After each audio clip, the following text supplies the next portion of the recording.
I have a dream that one day this nation will rise up and live out the true meaning of its creed. We hold these truths to be self-evident, that all men are created equal.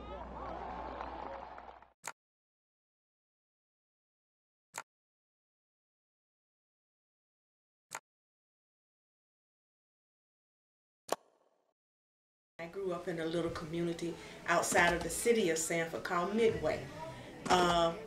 When we were in school, we all went to Crooms Academy.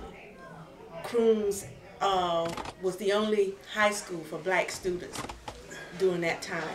And we were not given new books.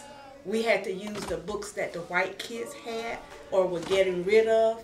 And what our young black teachers did for us, they taught us out of their college books. So we knew about racism. We passed it every day. We had to pass white students, white schools to get to the one school in Goldsboro called Crooms. So they would throw things at us and throw rocks at our bus and things like that. We knew about racism. We were not proud of it, but we knew about it, and we were strong, I think, because of it. We stuck together. My name is Calvin Mulgrove. I'm 77 years old. I was born in Sumter, South Carolina. I went down and forged my birth certificate. I got my birth certificate, forged it, and I went in the military. You had a lot of blacks held back from making their rank.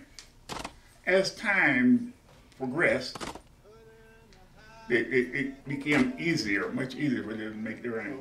That's why it's considered like you get in the area, you got a lot of VC in the area, and then they put us out front. In the most dangerous area? Yeah. Oh, yeah. I was born in Georgia. We went to the restaurants like there. It wasn't about one or two. We couldn't go inside. I can sort of understand how some of the whites of my age at that time, I'm 78 now, they could say it just the way it was. I'm an educator in Seminole County Public Schools. My mom was also an educator.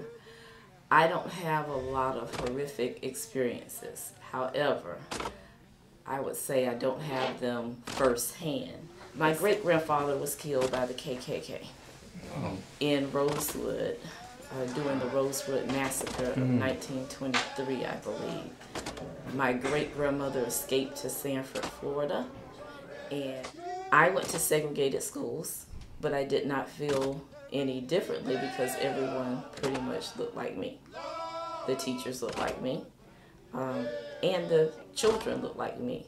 However, my books did not show or depict people that look like me. I was born January 27th, 1946. I was born and raised in the small town of New Smyrna Beach, Florida. Growing up in New Smyrna was quite an experience. Came from a very loving home.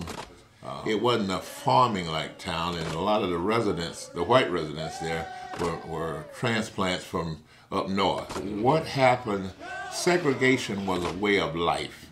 Those of us who grew up in it knew it was a way of life. There is no magic bullet, but each of us have to do what we can to help move the boulder up the hill, okay? And we see progress with students, though. We do see that, and I'm encouraged that this is the best country to live in, our best educational system in the world. It just needs to be more involvement and more interaction. Like with me, with all the events that I'm a part of, I make sure that we have multicultural involvement in them. You will see that at the breakfast coming up in 2 weeks. You'll see the mixture of, we got you black, you got white, you got Hispanic, and all of that. But you got to have open-minded people that says, everybody is under the tent.